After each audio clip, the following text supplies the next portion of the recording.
The Pack Alpha tested every mail, until the human accountant made him submit. Before we dive into this story, drop a quick hi in the comments and tell me where you're watching from. It really helps support the channel.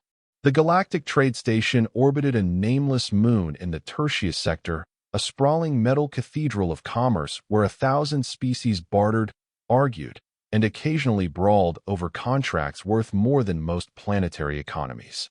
In the lower decks, where the lighting flickered and the air smelled of recycled oxygen and alien spices, a human named Nathan Brooks sat hunched over a holographic spreadsheet, his fingers dancing across a transparent keyboard while he muttered about discrepancies in fuel requisition forms.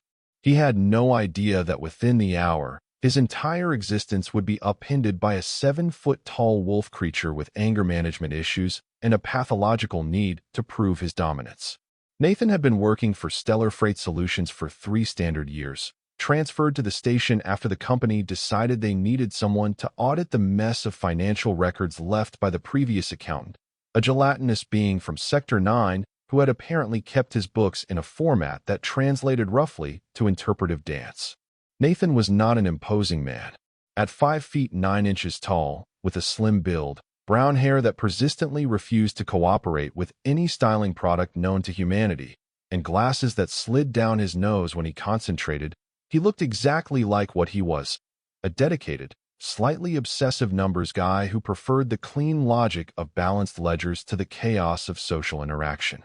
The station hummed around him, a constant vibration that most inhabitants learned to ignore after the first week. Nathan had learned to find it soothing, a white noise that helped him focus as he traced the flow of credits through Byzantine channels of invoices, receipts, and shipping manifests.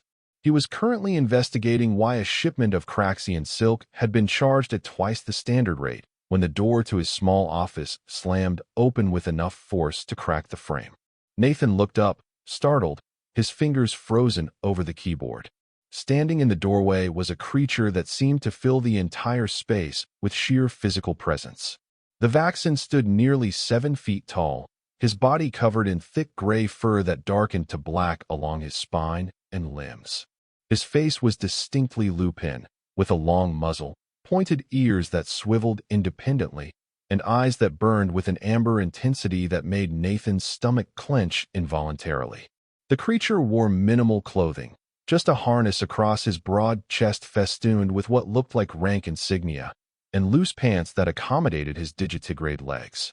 Muscles rippled beneath the fur with every movement, and when he breathed, Nathan could see the hint of very large, very sharp teeth. The Vaxxan's name was Karis, though Nathan did not know this yet. What Nathan did know, in the way that prey animals know when a predator has entered their territory, was that he was in immediate and potentially lethal danger. Karis sniffed the air, his nostrils flaring as he processed the scents in the small office. His lips pulled back in what might have been a smile but looked more like a snarl, and he took a step forward, his clawed feet clicking against the metal floor. Then Karis spoke, his voice a deep rumble that Nathan felt in his chest, and he said this with clear intent. "I am Karis, Alpha of the Vaxxan Pack on this station. You are new male. You will submit, or you will fight." Nathan blinked behind his glasses, his brain struggling to process this statement in the same way it might struggle with a spreadsheet where the columns suddenly decided to arrange themselves alphabetically instead of numerically. He opened his mouth, closed it, then opened it again and managed to produce words, though they came out higher pitched than he would have preferred. "I am sorry, what?" Karis took another step forward, and Nathan instinctively rolled his chair backward until it hit the wall with a soft thump. The Vaxxan's eyes tracked the movement with predatory focus, and his ears flattened slightly against his skull, a gesture that Nathan's hindbrain interpreted as very, very bad. "All males submit to Alpha," Karis said, as though explaining something obvious to a particularly slow child. "You submit with respect, or you challenge for dominance. Choose." Nathan's hands gripped the armrests of his chair, his knuckles white. His mind, which had spent the last 3 years categorizing shipping routes and calculating compound interest, now had to rapidly adjust to a situation that felt more suited to a nature documentary than an accounting office. He thought about what submission might entail, and he thought about what challenging a 7-foot-tall carnivore might entail, and neither option seemed particularly appealing. So he did what accountants do when faced with an impossible situation. He looked for a loophole. "I do not understand the cultural context," Nathan said carefully, his voice steadying as he fell back on the clinical, professional tone he used for difficult client meetings.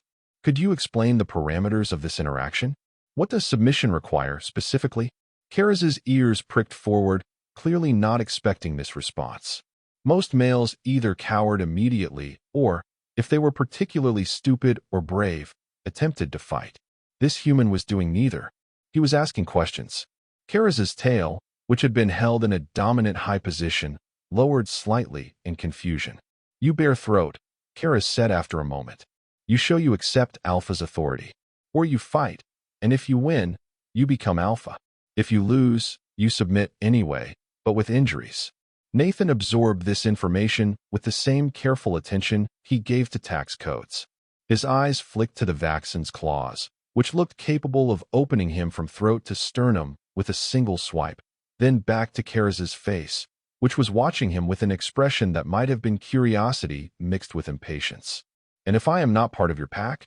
Nathan asked. "I am not vaccin. Does this protocol apply to other species?" This question seemed to genuinely stump Karaz. His head tilted to one side, and his tail swished in what Nathan was beginning to recognize as agitation. The vaccin's entire social structure was built around pack hierarchy, around dominance and submission, around the clear understanding of who stood where in the chain of command. The idea that someone might exist outside this structure was foreign, uncomfortable, like trying to solve an equation where one of the numbers had been replaced with a color. "You are male," Karaz said finally, as though this settled the matter. "You exist in Alpha's territory. You submit or fight. This is way." Nathan took a slow breath, his accountant brain now fully engaged. He recognized what was happening here. This was not personal. This was not about him specifically. This was about Karaz maintaining a social structure that made sense to him, that gave him security and purpose. Nathan had seen similar behavior in corporate environments, where insecure managers needed constant validation of their authority. The difference was that corporate managers generally could not disembowel you, which put a different spin on the negotiation process. "I respect your position as Alpha," Nathan said, choosing his words with the care of someone defusing a bomb. "But I am not equipped to challenge you physically, and I do not wish to become part of your pack hierarchy. I am here to do accounting work. I do not interact with pack business. Can we consider my role as neutral, outside the dominant structure?" Karaz stared at him for a long moment, and Nathan could practically see the thoughts moving behind those amber eyes, slow and deliberate, trying to fit this novel situation into a worldview that had no space for it. The vaccin's breathing had slowed, his aggressive posture softening incrementally. He was no longer in immediate attack mode, which Nathan considered a significant victory. Then Karaz did something unexpected. He sat down, right there on the floor of Nathan's office, his legs folding beneath him in a way that looked surprisingly graceful for such a large creature. The movement brought his head down to roughly Nathan's eye level, and it transformed the dynamic of the room entirely. It was a gesture of consideration, of a willingness to negotiate, though Karaz probably would not have described it in those terms. "Explain neutral," Karaz said, and his tone had shifted from commanding to genuinely confused. Nathan relaxed incrementally, his death grip on the armrests easing slightly. He had found his angle. If he could not win through intimidation or violence, he could win through explanation, through helping Karaz understand a framework that accommodated them both. "In my species," Nathan began, "we have many different roles in a community. Some people lead through physical dominance, yes, but others lead through specialized knowledge. An accountant, which is what I am, manages resources. I track where things go, where they come from, who owes what to whom. I make sure the pack, or in this case the station, does not run out of necessary supplies. I am valuable not because I can fight, but because I can count." Karaz's ears swiveled forward, fully attentive now. The concept of specialized roles was not entirely foreign to vaccine culture. They had healers, scouts, hunters, but those roles existed within the pack hierarchy. The healers still submitted to the Alpha. The scouts still knew their place. What this human was describing sounded different. You manage resources, Karis said slowly, testing the words. Like pack coordinator. Ensures food is stored, territory is marked, dens are maintained. Nathan nodded eagerly, sensing progress. Exactly like that. And a pack coordinator does not need to fight the alpha to do their job effectively, do they? They need the alpha's trust, not his submission. Karis considered this. In his pack on the Vaxen homeworld, the pack coordinator was his sister, Velra, a female who was utterly indifferent to dominance challenges, but who ran the practical aspects of pack life with ruthless efficiency. Karis would never challenge Velra, not because he feared her in combat, but because challenging her would be stupid. She was necessary. She made the pack function. The comparison was not perfect. Nathan was male, and in Karis's experience, males were either dominant or submissive, challengers or followers. But the logic was sound enough to give him pause. You say you are like coordinator, Karis said, his tone still wary but no longer openly hostile. But how do I know you not try to undermine Alpha? How do I know you not gather males to challenge me?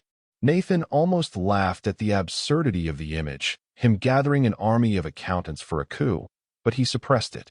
Karis was serious, and laughing would be interpreted as disrespect. Instead, he leaned forward slightly, his hands open and visible, his posture as non-threatening as he could make it. Because I have no interest in being alpha, Nathan said simply. I do not want your responsibilities. I do not want to manage pack dynamics or settle disputes or defend my position through constant challenges. I want to sit in this office, track shipments, balance books, and go home at the end of the day knowing the numbers all line up correctly. That is what makes me happy. Your role and my role do not overlap. We can coexist without conflict. Karis studied him for a long moment, and Nathan held his gaze, not in challenge, but in honest communication. Something shifted in the Vaxen's expression, a subtle relaxation of the muscles around his eyes, a slight forward tilt of his ears. It was the body language of someone making a decision, of someone choosing to take a risk. Very well, Karis said finally. You are neutral. You are not pack. But if you cause problems, if you disrupt order, I will reconsider. Nathan nodded quickly, relief flooding through him like cold water. That is completely fair. I will stay in my lane, and you stay in yours. Karis rose to his feet in one fluid motion, his full height suddenly imposing again in the small space. He looked down at Nathan, and for a moment the human thought the Vaxen might change his mind, might decide that this whole conversation was an elaborate challenge after all. But instead, Karis simply nodded once, a gesture that seemed almost human in its finality, and turned toward the door. He paused in the doorway, looking back over his shoulder, and he said this with something that might have been curiosity. What is your name, neutral coordinator? Nathan Brooks, Nathan said. Nathan Brooks, Karis repeated, as though tasting the syllables. I will remember this. You are strange human, but you speak clearly. This is good. Then he was gone, his footsteps receding down the corridor, and Nathan was left alone in his office with the distinct feeling that his life had just become significantly more complicated. He looked down at his spreadsheet, at the blinking cursor waiting patiently for him to finish recording the Craxian silk discrepancy, and he found that his hands were shaking slightly. He saved his work, closed the holographic display, and decided that he needed a very strong cup of coffee and possibly a stiff drink, though not necessarily in that order. As he stood and gathered his things, preparing to flee to the relative safety of the station's mess hall, he could not shake the feeling that his encounter with Karis was not an ending, but a beginning. He had no idea how right he was. Over the following weeks, Nathan's life developed a strange rhythm. He would arrive at his office each morning, brew his coffee using the small heating element he had smuggled past customs, and settle into the comfortable routine of auditing financial records. And then, with increasing frequency, Karis would appear. The first few visits were brief, almost tentative. The Vaxen would lean in the doorway, watching Nathan work with an expression that the human could not quite decipher. Sometimes Karis would ask questions, simple things about what Nathan was doing, why certain numbers mattered, how the tracking systems worked. Nathan, ever the patient teacher when it came to his craft, would explain, and Karis would listen with an intensity that was flattering and slightly unnerving. Other members of the Vaxen pack, Nathan learned, lived, and worked throughout the station. They were employed as security officers, cargo haulers, maintenance technicians, any role that benefited from their considerable strength and pack coordination. Nathan began to recognize them in the corridors, the gray and black-furred figures who moved with purpose and rarely traveled alone. They watched him with wary curiosity, this human who had somehow negotiated neutrality with their alpha, and Nathan did his best to nod politely and not make any sudden movements. One afternoon, about a month after his first encounter with Karis, Nathan was working through a particularly tangled issue involving duplicate invoicing from his Zentari mining consortium. He had 3 holographic screens active simultaneously, cross-referencing shipping dates with payment records, when his office door opened without the usual violent slamming. Karis entered more quietly this time, and he was not alone. Behind him came another Vaxxon, slightly smaller than Karis, but still easily 6.5 feet tall, with lighter gray fur and intelligent green eyes. This new Vaxxon carried herself with a confidence that did not require physical intimidation, and Nathan immediately recognized the bearing of someone who actually ran things while other people postured. "Nathan Brooks," Karis said, gesturing to the female. "This is Velra, my sister. She is pack coordinator for our home pack. She has questions about station resource management." Nathan stood, offering the gesture he had learned was a Vaxxon sign of respect, a slight bow with his eyes briefly lowered. Velra's ears perked with interest, and she approached his desk with none of her brother's earlier aggression. "The human who speaks clearly," Velra said, her voice a rich alto that reminded Nathan of warm honey. "Karis has told me about you. You explained to him why accountants exist. This is more than most humans achieve in first meeting with my brother." Nathan smiled cautiously, unsure if this was praise or gentle mockery. He decided to treat it as the former. "I try to find common ground. Your brother and I have different skill sets, but we both want the station to function smoothly." Velra circled his desk, examining the holographic displays with clear interest. She pointed to one screen showing resource allocation charts. "You track all shipments through station?" she asked. "Most of them," Nathan confirmed. "At least the ones that go through official channels and proper paperwork. I am working on tracking down some irregularities right now, actually." "What kind of irregularities?" Karis asked, moving to stand beside his sister. The two of them together dominated the small office, but Nathan was getting used to that. Nathan hesitated, then figured he had already committed to transparency. "Duplicate billing mostly. Someone is submitting the same invoices twice, under slightly different reference numbers, and collecting payment both times. It is clever, if unethical. They are using the station's bureaucratic complexity to hide the fraud." "How much has been stolen?" Velra asked, and Nathan noticed that Karis's body language had shifted, his ears flat and his posture aggressive. "Over the last 6 months, approximately 50,000 credits, Nathan said. "The individual transactions are small enough not to trigger automatic fraud detection, but when you aggregate them, the pattern becomes clear." "Who?" Karis growled, and Nathan saw the flash of teeth, the extension of claws. This was the Alpha confronted with a threat to his territory, and Nathan realized he had just inadvertently recruited Karis as an ally in his investigation. "I do not know yet," Nathan admitted, "but I am close. The invoices originate from 3 different departments, which suggests either a group working together or someone with access to multiple administrative systems. We will find them," Karis declared with absolute certainty. "You will continue tracking. When you know who steals from station, you tell me. I will handle correction." Nathan opened his mouth to suggest that perhaps station security or official authorities should handle the correction, then closed it again. There were realities to living on a frontier trade station that his nice, orderly accounting worldview sometimes struggled to accommodate. Sometimes problems were solved through official channels, and sometimes they were solved by 7-foot-tall wolf creatures with authority issues. As long as the stealing stopped, Nathan could live with the ambiguity of methods. "I will let you know as soon as I have confirmation," Nathan said. Velra had been watching this exchange with interest, and now she turned her full attention to Nathan, her head tilted in a gesture that seemed almost bird-like. "You have no fear," she observed. "Most males on station either submit immediately to Karis or puff up and try to prove strength. You do neither. Why? Nathan considered the question seriously. It deserved a serious answer. Because fear is not useful in this situation, he said slowly. Being afraid of your brother would not stop him from being dangerous if he wanted to hurt me.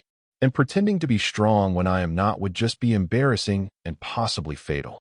So I chose option 3. Be honest, be useful, and hope that rational self-interest prevails. Velra made a sound that Nathan eventually recognized as Vaxen laughter, a sort of huffing chuff that came from deep in her chest. She looked at her brother and said something in their own language, a series of barks and growls that was too fast for Nathan's translator implant to process. Kara's responded in kind, and Nathan caught only fragments, words that roughly translated to clever, unusual, and something that might have been trust or might have been useful tool. The translation was ambiguous. When they switched back to common, Velra was looking at Nathan with an expression that seemed almost fond. I think you're a good influence on my brother, she said. He has been less aggressive since meeting you. He thinks more before challenging. Nathan was not sure how to respond to that, so he simply nodded. Karis, for his part, looked vaguely embarrassed, which was a fascinating expression on a creature covered in fur and teeth. After they left, Nathan sat in his office for a long time, staring at his spreadsheets without really seeing them. He had come to this station to audit books and live a quiet, predictable life. Instead, he seemed to be accidentally developing something that resembled friendship with an alien apex predator. The universe, Nathan reflected, had a twisted sense of humor.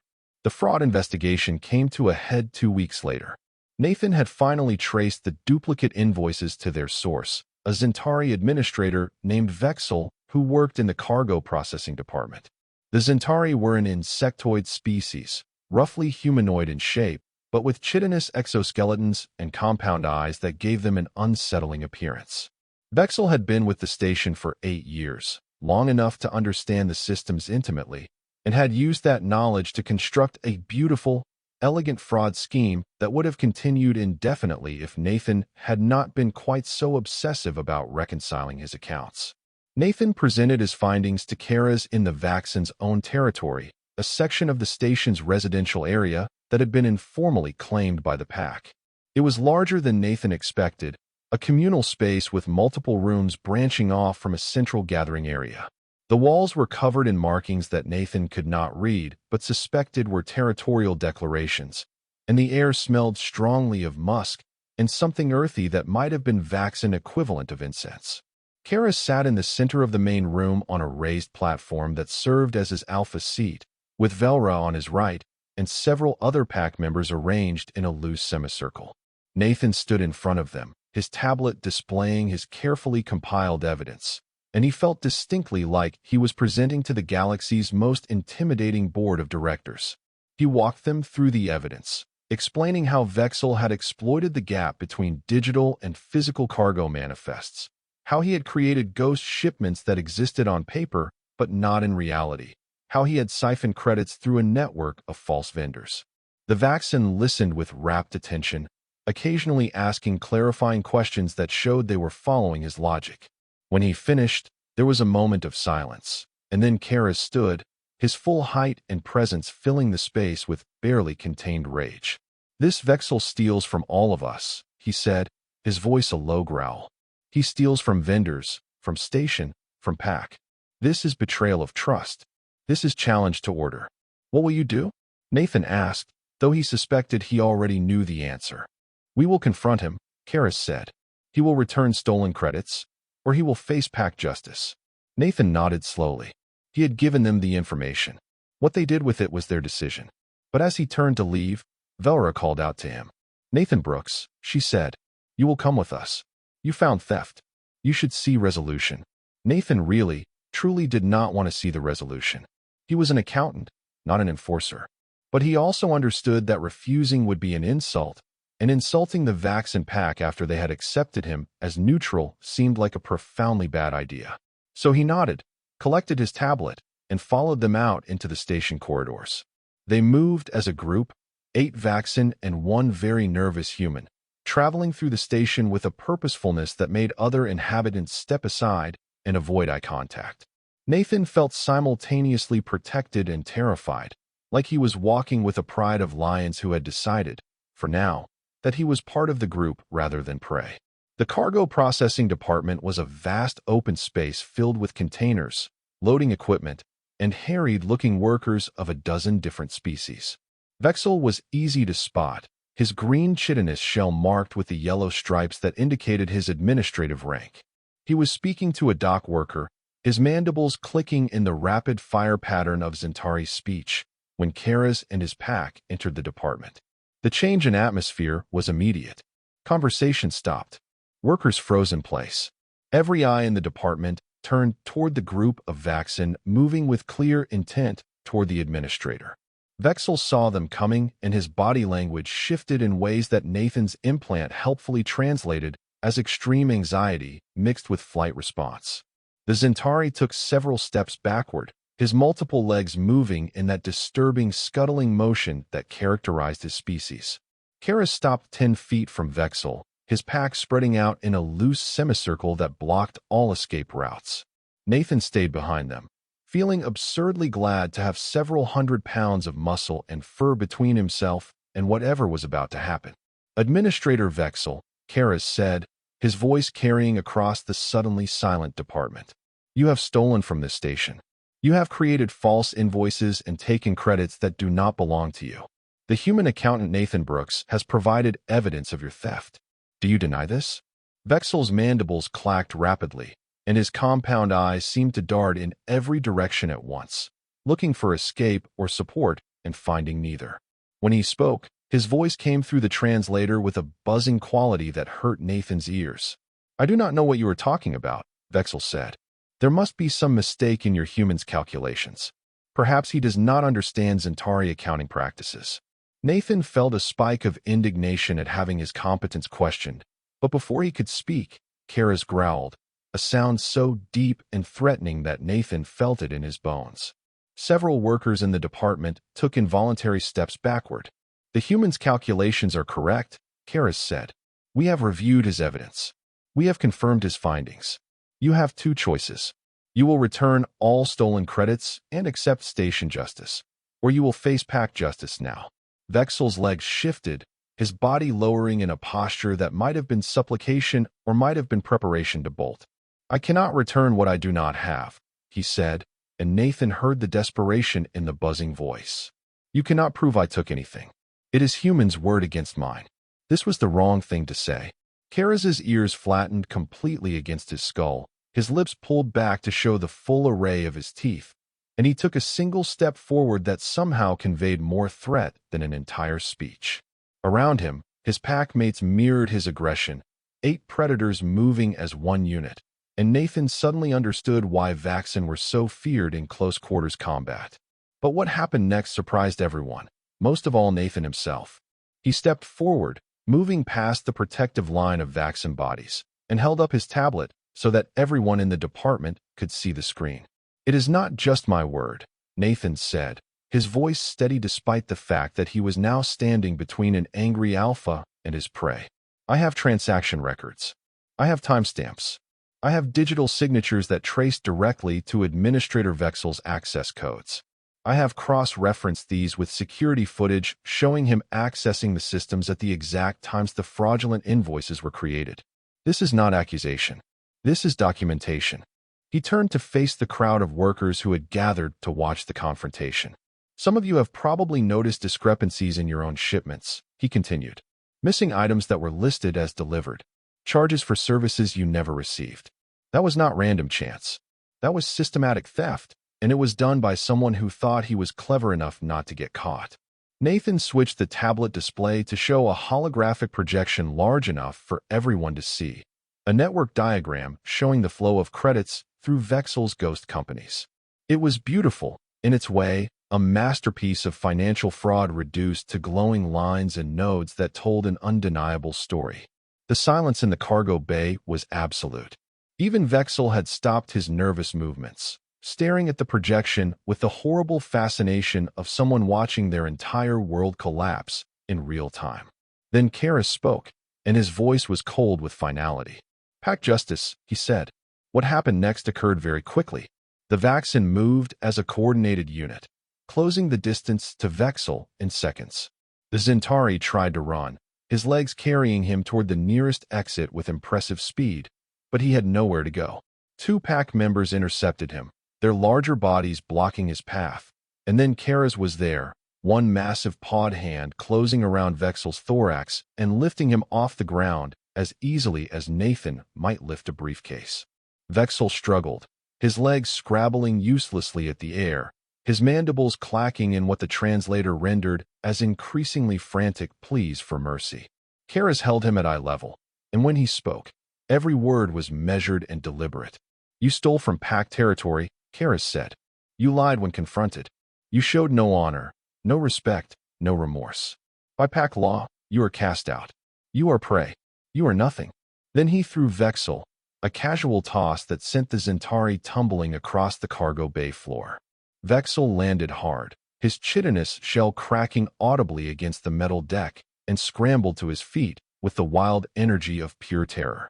The Vaxen did not pursue immediately. They watched, a predator's patience, as Vexel ran for the exit, his damaged legs moving unevenly, leaving a trail of ichor behind him. "He will not be back," Velrus said, appearing beside Nathan so quietly that he flinched. "He will leave station on first available transport, or he will hide in lower levels where pack does not go. Either way, he is finished here." Nathan stared at the empty doorway where Vexel had disappeared, his mind struggling to process what he had just witnessed. It had not been violent, not really. No one had been killed or seriously injured. But it had been brutal in its efficiency, in the absolute dismantling of Vexel's status and safety on the station. Nathan understood intellectually that this was justice by Vaxen standards, swift and public and irrevocable. But emotionally, he felt shaken, aware that he had just participated in something that existed outside the clean lines of law and order he preferred. Kara's turned to him, and his expression had softened marginally, the rage replaced by something that might have been satisfaction. "You did well, Nathan Brooks," he said. "You found thief. You presented evidence clearly. You brought truth to pack." Nathan managed a weak smile. "I just followed the numbers," he said. "Numbers brought justice," Velra added. "This is valuable skill. Pack is grateful."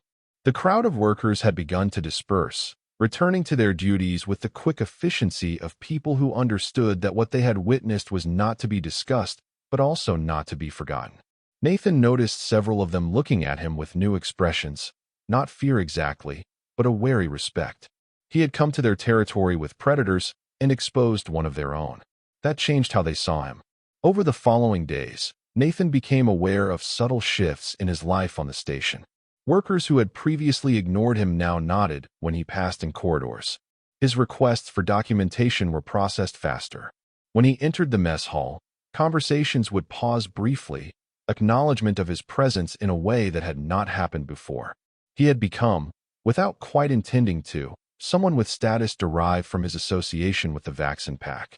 Kara's began visiting his office daily, usually in the late afternoon when Nathan's brain was starting to turn to mush from staring at numbers. Sometimes the Alpha would ask questions about station operations, about how resources were managed, about how different species negotiated contracts and settled disputes. Other times he would simply sit in the corner of the office, a silent presence that Nathan found increasingly comfortable. One afternoon, about 3 months after the Vexel incident, Kara's arrived with what appeared to be a problem. The Vaxen's ears were back, his tail low, his whole body radiating frustration. Nathan looked up from his current project, a tangled mess involving conflicting tariff rates on agricultural imports, and waited for Kara's to speak. "I need advice," Kara said finally, the words clearly costing him something. Nathan saved his work and gave the Vaxen his full attention. "Okay," he said. "What is going on?" Kara's began to pace, his claws clicking against the floor in an irregular rhythm that betrayed his agitation. "A new male arrived on station," he said. "Ralgan, from distant pack. He is challenging me, testing boundaries, questioning decisions. Other males are watching to see how I respond." Nathan nodded slowly, beginning to understand. "This is standard alpha behavior challenge," he guessed. "He wants to see if you are weak, if he can take your position." "Yes," Kara's confirmed. "But problem is complex. Ralgan is smart. He does not challenge directly. He questions my decisions in group settings, makes suggestions that undermine my authority, encourages other males to voice complaints. It is death by small cuts, not open combat. Nathan leaned back in his chair, his fingers steepled in front of his face in his characteristic thinking pose. He recognized the behavior Karas was describing.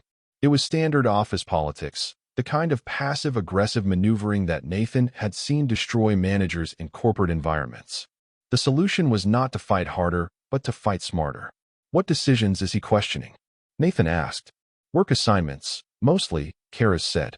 I assign pack members to different duties based on their skills and station needs. Ralgan says assignments are unfair, that I favor some over others, that I do not listen to pack input. Are his claims valid? Nathan asked bluntly. Karas's ears flicked in irritation, but he answered honestly. Some truth exists, he admitted. I make decisions quickly, based on what I think is best. I do not always explain reasoning. I am alpha. I should not have to justify every choice. But if you do not explain, people fill in the gaps with their own assumptions, Nathan said. They assume favoritism or bias or incompetence.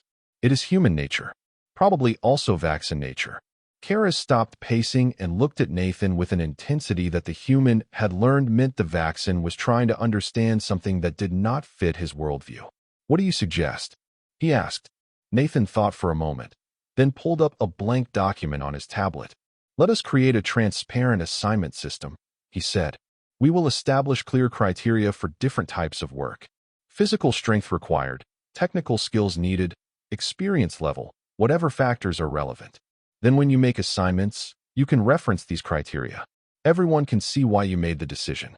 It removes the appearance of arbitrary favoritism. Karas's tail began to swish, a sign that Nathan had learned meant the Vaxen was intrigued but uncertain. This sounds like coordinator work, he said. Alpha should not need to explain. Alpha who explains is alpha who cannot be challenged on logic, Nathan countered. Ralgan is using uncertainty as a weapon. You remove his weapon by providing certainty. You do not justify your authority. You demonstrate it through consistency and transparency. The Vaxen was silent for a long moment, and Nathan could practically see the gears turning behind those amber eyes. Karas's entire understanding of leadership was built around physical dominance, around the ability to win fights and command through strength. What Nathan was suggesting was a different form of strength, one based on systems and communication rather than claws and teeth.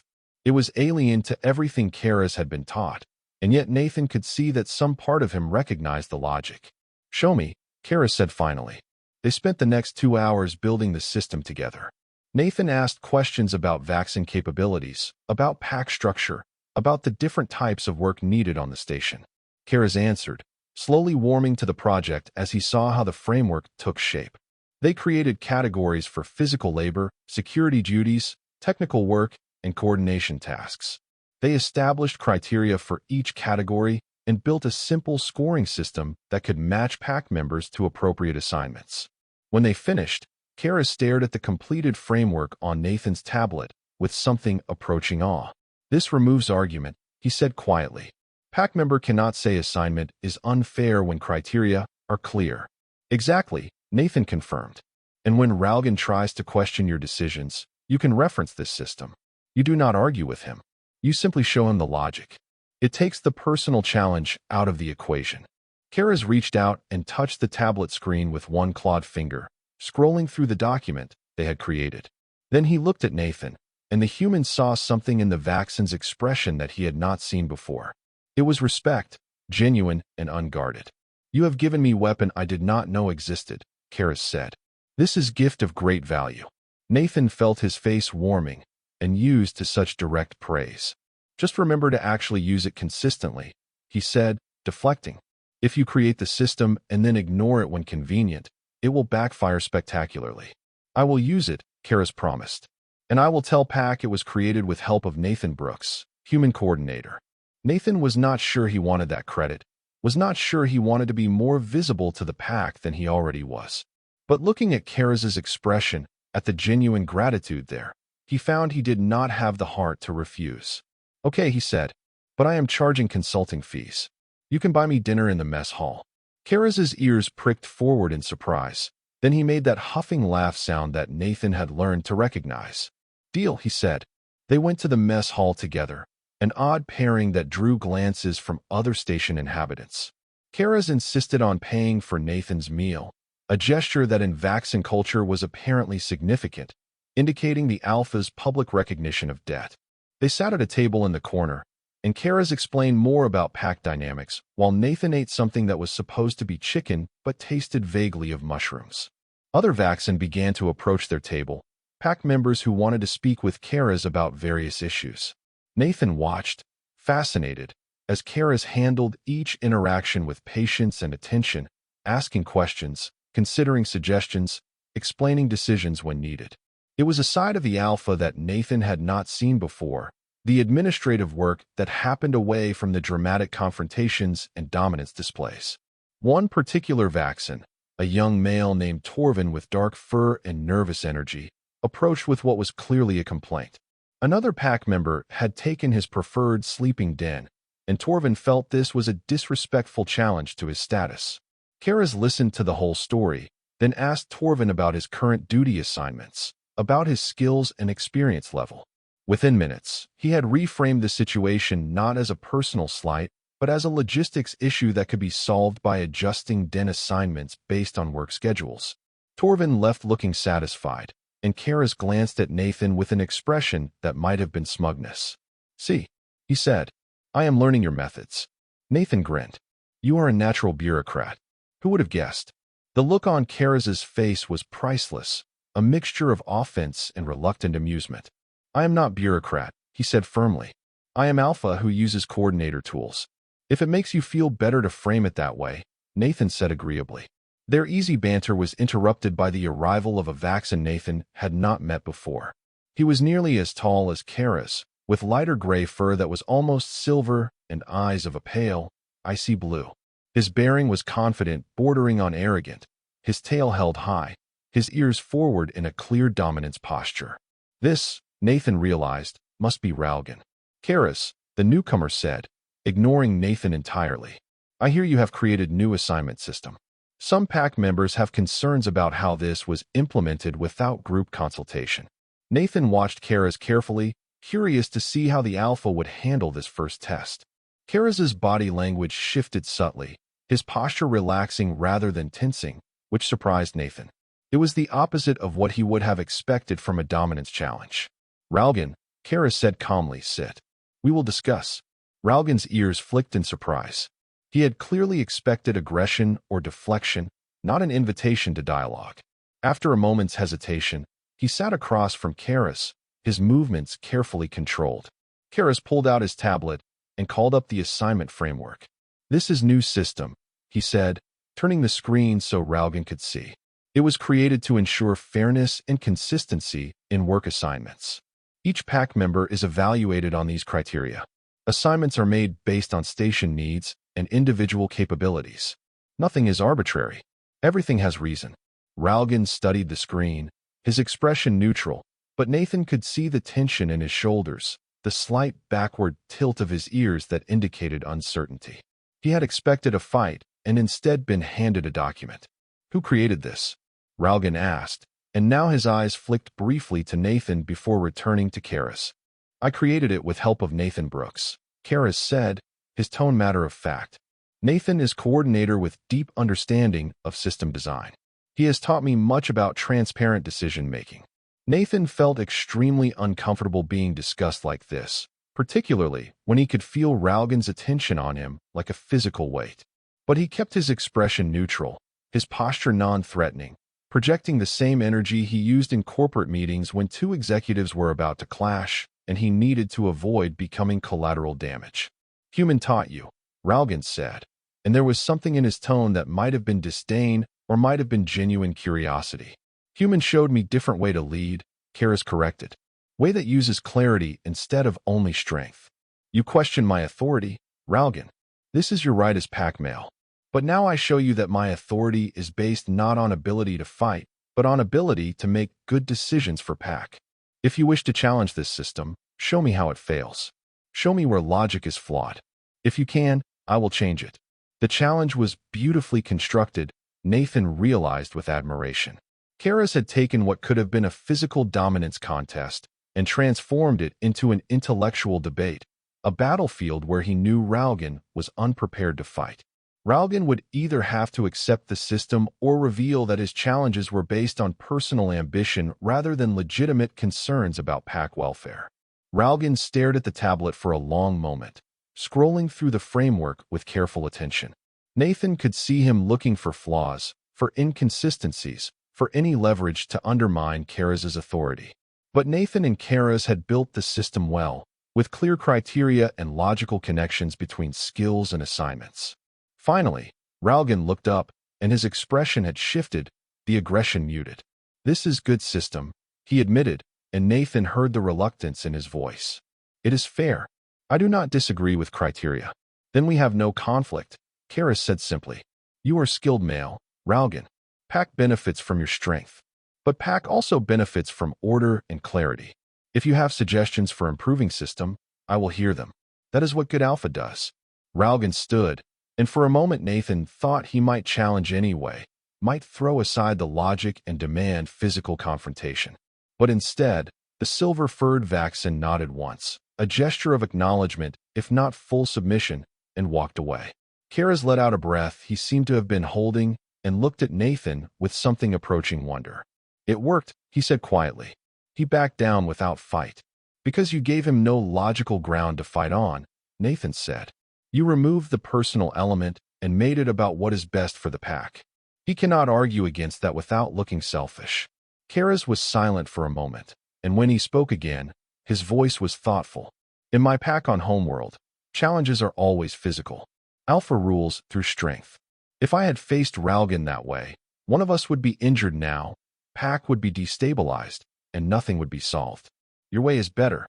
Nathan felt a flush of pride at the acknowledgement, but tried to downplay it. "Different situations need different tools," he said. "Sometimes you need strength. Sometimes you need systems. The trick is knowing which is which." They finished their meal in companionable silence, and when they parted ways, Karas clasped Nathan's shoulder with one large paw, a gesture that the human had learned was significant among Vaxen. It meant trust, meant pack bond, meant something that did not translate perfectly into human social structures, but felt profound nonetheless. As Nathan walked back to his quarters, he reflected on how strange his life had become. 6 months ago, he had been a simple accountant looking forward to a quiet assignment. Now he was apparently a strategic advisor to an alien alpha, teaching leadership techniques to a 7-foot-tall wolf creature and somehow surviving. The universe, he decided again, had a very strange sense of humor. The following months brought more changes. The assignment system proved remarkably effective, and other challenges that might have erupted into violence were instead redirected into structured discussions. Karas began referring to Nathan regularly, asking for advice on everything from resource allocation to interpersonal pack conflicts. Velra started visiting as well, bringing increasingly complex coordination problems that she and Nathan would tackle together with the methodical approach of people who genuinely loved solving logistical puzzles. Nathan found himself becoming something unprecedented in Vaxen culture, a non-pack member who nonetheless held significant influence within pack decision-making. Other species on the station began to notice. When disputes arose that might have escalated to violence, parties would sometimes request Nathan's mediation, trusting that he could find solutions that balanced fairness with face-saving. He did not always succeed. There were fights, injuries, conflicts that his spreadsheets and systems could not prevent. But more often than he expected, he found ways to redirect aggression into productive channels, to help people see past their immediate emotional responses to the underlying interests that could be addressed through compromise. Then came the incident that would test everything he had built. It started with a trade dispute between a human mining company and a coalition of Draxen merchants. The Draxens were a reptilian species known for their shrewd business practices and aggressive negotiation tactics. The mining company claimed the Draxens had breached a contract by delivering substandard equipment. The Draxens claimed the humans had violated payment terms. Both sides had lawyers, documentation, and absolute certainty in their own rightness. The station administrator, a weary Centauran named Delos who had held his position for 20 years and increasingly looked like he regretted every one of them, asked Nathan to review the financial records and determine who was actually in breach. Nathan agreed, expecting a straightforward audit. What he found instead was a morass of interconnected contracts, each one referencing other agreements, with terms that seemed deliberately designed to be ambiguous. Both parties had arguably violated terms, but both could also claim they had fulfilled their obligations depending on which clauses you prioritized. It was a legal nightmare. Nathan spent 3 days reviewing the documents, cross-referencing trade law, and building timeline charts that showed the sequence of deliveries, payments, and communications. He concluded that both parties had made mistakes, that neither was entirely at fault, and that the most logical solution was to void the current contract and negotiate a new one with clearer terms. When he presented his findings to Administrator Delos, the Centaurans' 4 eyes blinked in rapid succession, which Nathan had learned was a sign of stress. "The mining company will never accept that," Delos said wearily. "Their CEO is arriving on station tomorrow and is reportedly furious, and the Draxan merchants are already threatening legal action." "Let me talk to them," Nathan said, though he felt nowhere near as confident as he tried to sound. The meeting was held in one of the station's formal conference rooms, a sterile space with a long table and view screens showing distant stars. On one side sat the mining company representatives, 3 humans in expensive suits led by a woman named Victoria Lane who had the sharp eyes and compressed lips of someone preparing for battle. On the other side sat 5 Draxans, their scaled faces impassive, their forked tongues occasionally flicking out to taste the air in ways that Nathan found deeply unsettling. Nathan sat at the head of the table with Administrator Delos beside him, a stack of documentation in physical and digital formats arrayed in front of him. He had Karaz's tablet with him as well, though he had not told the Vaxan about this meeting, did not want to bring pack dynamics into what should be a straightforward business negotiation. The first 20 minutes were exactly as hostile as Nathan expected. Both sides presented their cases with the kind of aggressive righteousness that came from people who had convinced themselves they were the injured party. Voices were raised. Accusations were made. The Draxans hissed. The humans made thinly veiled threats about reputational damage. It was, Nathan thought grimly, like watching a corporate divorce. When they finally wound down, Nathan cleared his throat and activated the main view screen, displaying his analysis. "I have reviewed all documentation," he said, keeping his voice calm and professional. "And I have concluded that both parties have legitimate grievances and that both parties bear responsibility for the current situation." This was not what either side wanted to hear. Victoria Lane's expression went cold, and the lead Draxan merchant, whose name Nathan's translator rendered as 6 scale, leaned forward with what was clearly hostile intent. Nathan continued before they could interrupt. "The original contract was poorly written," he said bluntly. "Terms are ambiguous. Delivery schedules conflict with payment terms. Quality standards reference documents that no longer exist. You are both arguing about what you think the contract should mean, but the reality is that it does not clearly mean anything."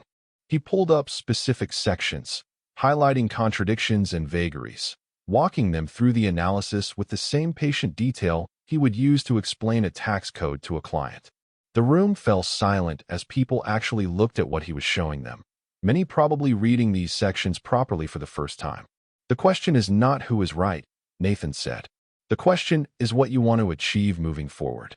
Do you want to continue this dispute through expensive and time-consuming litigation that will damage both your reputations and cost far more than any settlement? Or do you want to avoid this mess of a contract and negotiate something better?" The Draxan merchant hissed softly, and Nathan tensed, unsure if this was agreement or threat. But when 6 Scale spoke, his voice was thoughtful. "What do you propose, human accountant?" Nathan outlined his plan. Both parties would acknowledge mutual errors without admitting fault. The existing contract would be voided. Neither side would pay penalties. They would then negotiate a new contract with Nathan as mediator, building in clear terms, specific quality standards, and a payment schedule that both sides found acceptable. The process would take time, but would cost far less than litigation and would preserve the business relationship. "Why should we trust you to mediate fairly?" Victoria asked, her tone sharp. "You work for the station. You have your own interests. I do not work for the station, Nathan corrected. I work for Stellar Freight Solutions, which has no stake in your dispute. My interest is in resolving this situation so that it does not disrupt station operations and so that both of you can go back to making money instead of spending it on lawyers. I am a neutral party who wants everyone to stop wasting my time with drama that could be solved through basic contract reform. The bluntness of this statement seemed to surprise everyone, including Administrator Delos, who made a small choking sound that might have been suppressed laughter. But Nathan saw Victoria's expression shift, saw her reassessing him, and he recognized the look. It was the same expression Karas had worn when he first realized Nathan was not going to submit or challenge, but was going to offer a third option. 1 week, Victoria said finally. We will give you 1 week to draft a new contract proposal. If we find it acceptable, we will proceed with negotiation. If not, we litigate. The Draxans conferred among themselves in their own language, a series of hisses and clicks that Nathan's translator did not even attempt to process. Then Six Scale nodded. We agree to 1 week, he said, but we reserve right to reject proposal. Nathan nodded, accepting the terms. He spent the next week sleeping approximately 4 hours a night, living on coffee and protein bars, building a contract structure that addressed every concern both parties had raised while still being simple enough to actually understand. He consulted trade law databases. He referenced standard industry practices. He drafted, revised, redrafted, and revised again until he had a document that he was confident could work. When he presented the proposal, both sides picked it apart with the enthusiasm of people looking for reasons to reject it. But slowly, grudgingly, they began to agree on individual terms. The quality standards were clear. The payment schedule was balanced. The dispute resolution mechanism was fair and specific. They negotiated modifications, compromises, adjustments, and by the end of the second week, they had a contract that both sides could accept. The signing took place in the same conference room, and Nathan felt a profound sense of relief as he watched both parties add their authorization codes to the document. It was done. They would not be friends, probably would not even like each other, but they had a functional business relationship built on clear expectations rather than assumptions and hostility. After the humans and Draxans left, Administrator Delos turned to Nathan with an expression of profound respect. That was masterful, he said. I have seen senior diplomats with decades of experience fail at negotiations less complex than that one. Nathan shrugged, suddenly exhausted. I just wanted them to stop yelling at each other, he said honestly. Delos made that choking laugh sound again. You have a gift, Nathan Brooks. And I think this station is very fortunate that you ended up here. Nathan went back to his quarters, collapsed on his bed, and slept for 14 hours straight. When he woke, he found a message waiting from Karas. The message was brief but pointed. Heard you resolved human Draxan dispute. Need to talk. Nathan groaned, dragged himself upright, and made his way to Vaxan territory. He found Karas in the central gathering area with Velra and several other pack members. The Alpha looked agitated, his ears back and his tail swishing in that way that meant he was working through something difficult. Nathan Brooks, Karas said when he spotted the human. You negotiated major dispute without telling Pack. I did not think it was Pack business, Nathan said cautiously, trying to read Karas's mood and failing. Everything that affects station is Pack business, Karas said, but his tone was not angry, just firm. More importantly, you are Pack business. You have become valuable to us. Your skills benefit Pack. We have interest in keeping you safe. Nathan blinked, surprised by the direction of this conversation.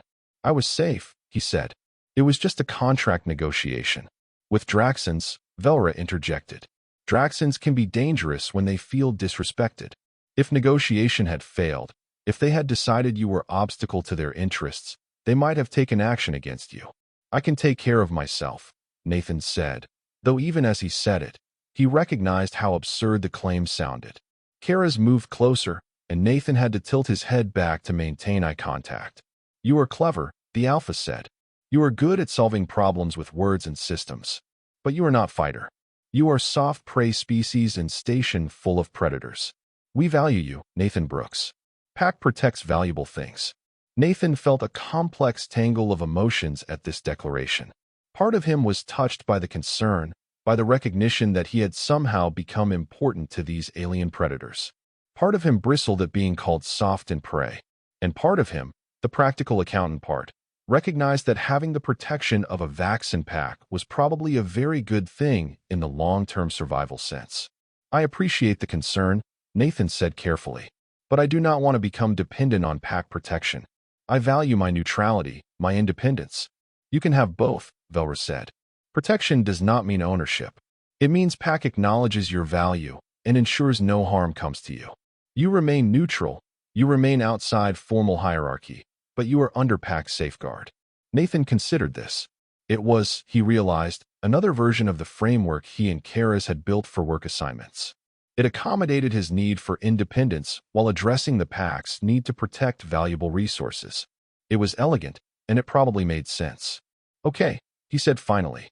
"I accept pack safeguard, but I maintain my independence in decision-making and associations." "Agreed," Karis said immediately, and Nathan saw the relief in his posture. Then, more quietly, "You have done much for pack, Nathan Brooks. More than you probably realize. You have changed how we approach problems.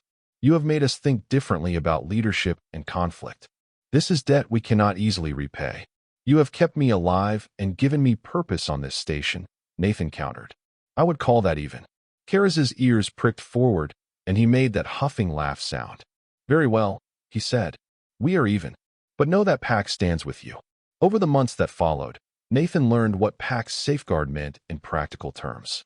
Vaccine would appear when he traveled through less safe areas of the station. Potential threats would suddenly discover they had other places to be. When he sat in the mess hall, there was always a pack member somewhere in visual range, not hovering or obviously guarding, just present.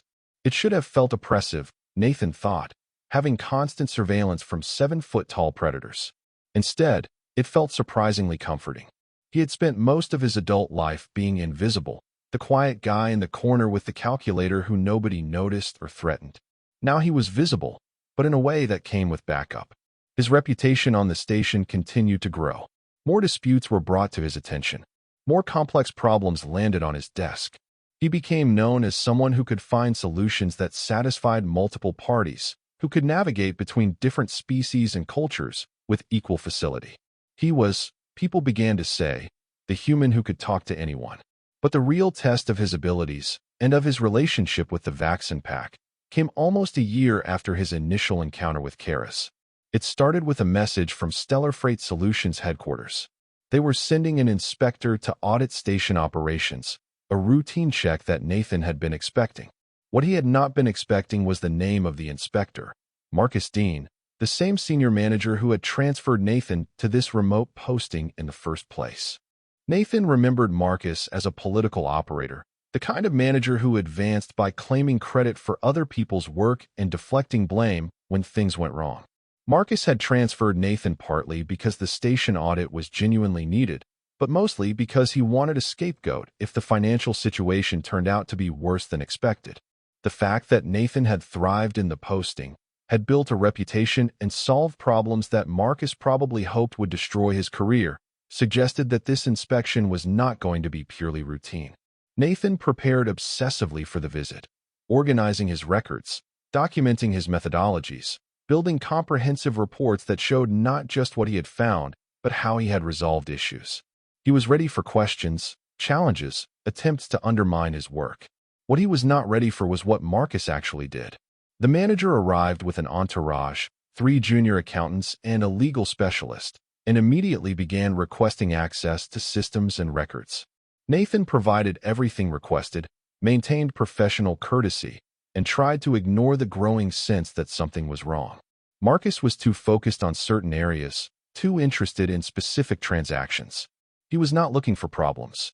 He was looking for something specific. It took Nathan 2 days to figure out what. Marcus was building a case that Nathan had exceeded his authority, that his mediation work and involvement with the vaccine pack constituted conflicts of interest, that his methods were unorthodox and potentially violated company policy. More than that, Marcus was collecting evidence to suggest that Nathan had been taking bribes or receiving inappropriate compensation for his services. The accusations were absurd. Nathan had never taken a single credit beyond his regular salary. Every mediation he had done was documented and transparent. But Marcus was skilled at spinning narratives, at taking innocent actions and framing them as suspicious. And if he succeeded, Nathan would not just lose his job. He would be blacklisted from accounting work across the galaxy. Nathan sat in his office late on the third night of Marcus's inspection, staring at his records and trying to figure out how to defend himself. He could present his documentation, could show that every accusation was baseless, but he knew from experience that facts did not always win against good storytelling. Marcus would frame everything to make Nathan look corrupt or incompetent, and people would believe it because it fit a comfortable narrative about remote postings and isolation leading to ethical compromises. A knock on his door interrupted his spiral of worry. When he called out permission to enter, Karis stepped into the office, followed by Velra. Both of them looked concerned, and Nathan realized that Pac probably knew something was wrong. They always seem to know. Your manager is causing you problems, Karis stated rather than asked. Nathan saw no point in denying it. He is building a case against me, he said. False accusations, but he is good at making them look credible. What accusations? Velra asked, her tone sharp. Nathan explained, laying out Marcus's strategy, how he was twisting Nathan's mediation work into evidence of corruption, how he was using Nathan's relationship with the pack as proof of divided loyalties. As he spoke, he watched both Vaxen's body language shift, saw their ears flatten and tails begin to lash. This manager attacks pack member, Karis growled. This is not acceptable. I am not pack member, Nathan corrected automatically. I am under pack safeguard. Same thing to us, Velra said dismissively. You are ours to protect. This human threatens you. He threatens pack honor. Nathan felt a spike of alarm at the implication. You cannot hurt him, he said quickly. That would prove his accusations right, would give him exactly what he needs to destroy me. Karis's lips pulled back in a snarl of frustration. Then what do? Watch while enemy attacks our coordinator? We beat him his own way, Nathan said, an idea forming even as he spoke. Marcus is good at narrative, at framing. So we reframe. We show that everything I have done has been for station benefit, that my methods have improved operations, that my relationship with Pac has increased efficiency and reduced conflicts. We make him look like the one with ulterior motives. How? Velra asked, leaning forward with interest. Nathan pulled up his tablet and started typing, his fingers flying across the screen. We get testimonials, he said, from every party I have mediated for, from station administrator, from vendors and workers. We show a pattern of successful resolution and improved operations. We also audit Marcus's own record, show that he has history of scapegoating subordinates. We make this about his pattern of behavior, not mine. You can do this? Karis asked. With help, Nathan said, looking at both of them. I need people to speak on my behalf. I need documentation of outcomes from disputes I have resolved. I need evidence that my methods work. Pac will speak, Karis said immediately. We will show Inspector that Nathan Brooks has our trust, that station operates more smoothly because of his work. I will coordinate testimony, Velra added. We will document every successful mediation, every prevented conflict, every efficiency gain. Your manager will see that you are asset, not problem. They worked through the night, the three of them building a comprehensive defense that was part legal brief and part character witness. Nathan compiled statistics showing reduction in station violence since his arrival, documentation of cost savings from avoided litigation, testimonials from dozens of different species praising his fairness and skill. Karis and Velra gathered the Vaxen pack and prepared formal statements about how Nathan's advice had improved pack operations and station security. When Marcus called for a formal review meeting the next day, Nathan was ready. The meeting was held in the same conference room where he had negotiated the mining company dispute, and it seemed like the entire station had heard about it. The room was packed with observers, Vaxen and human and Draxen and species Nathan did not even recognize, all crowded in to watch what was shaping up to be either Nathan's vindication or destruction. Marcus sat at one end of the table with his team, looking confident and slightly smug. Nathan sat at the other end with a single tablet, looking calm in a way that probably worried Marcus more than nervousness would have. Administrator Delos sat between them in the nominal role of neutral arbiter, though Nathan suspected the Centauran was firmly on his side. Marcus began with his accusations, laying them out with the smooth delivery of someone who had rehearsed this performance. He painted Nathan as someone who had gone native, who had abandoned proper procedures in favor of ad hoc solutions, who had developed inappropriate relationships that compromised his objectivity. He made it sound reasonable, concerning, like the kind of thing that responsible oversight should investigate. When Marcus finished, Delos turned to Nathan and asked if he wanted to respond. Nathan activated his tablet, and the room's main view screen lit up with data. He walked them through his work, methodically and comprehensively, showing how each mediation had been documented, how each solution had been implemented with full transparency, how station operations had measurably improved across multiple metrics. He showed reduced conflict incidents, improved efficiency ratings, positive feedback from vendors and workers. Then he played the testimonials. One after another, people appeared on the screen, humans and aliens alike, describing how Nathan had helped them resolve disputes, how his fairness and patience had prevented violence, how his methods had saved them time and money. The Draxan Merchant's sixth scale appeared, speaking in his hissing voice about how Nathan had prevented what would have been catastrophic and expensive litigation. Victoria Lane from the mining company appeared, reluctantly but clearly praising Nathan's mediation skills. Finally, Kara's appeared on screen, and the room went absolutely silent. The Vaxxan Alpha spoke clearly and formally, describing how Nathan had taught Pack new methods of conflict resolution, how his coordination systems had improved Pack efficiency, how his advice had strengthened rather than undermined Pack cohesion.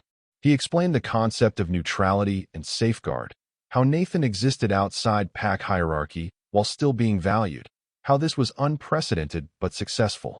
When the testimonials ended, Nathan turned back to Marcus and spoke in the same calm, professional tone he had maintained throughout. "You suggest I have been compromised by personal relationships," he said. "I show you that I have built trust across multiple species and factions, that this trust has made me more effective, not less. You suggest my methods are unorthodox. I show you that they work, that they produce measurable results, that they have been praised by everyone except you." Nathan pulled up one final document, and he felt a grim satisfaction at the way Marcus's expression shifted from smug to worried. "This is your personnel record," Nathan continued. "Over the last 10 years, you have transferred 5 different accountants to remote postings. 3 of them were subsequently fired for poor performance. 1 resigned under pressure. I am the first to succeed. This pattern suggests that you use remote assignments as a way to eliminate perceived threats to your position, subordinates who might outshine you or question your decisions." Marcus stood abruptly, his face flushing. "This is outrageous," he said. "You are attacking me to deflect from your own misconduct." "I am showing a pattern," Nathan corrected, "just as you attempted to show a pattern in my work. The difference is that my pattern shows success and yours shows a manager who feels threatened by competent subordinates."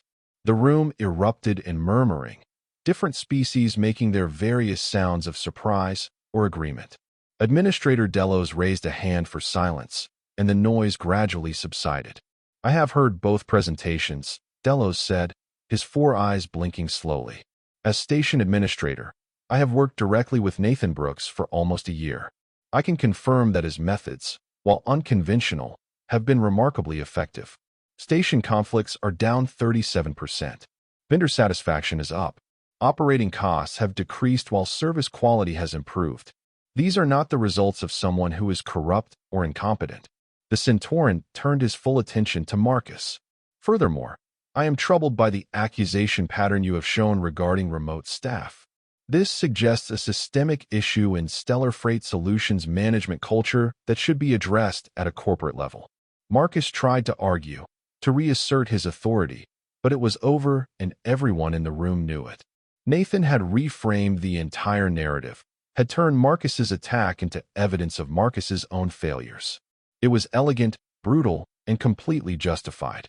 The formal review ended with Delos recommending that Nathan be promoted to senior station auditor, with expanded authority and a significant raise.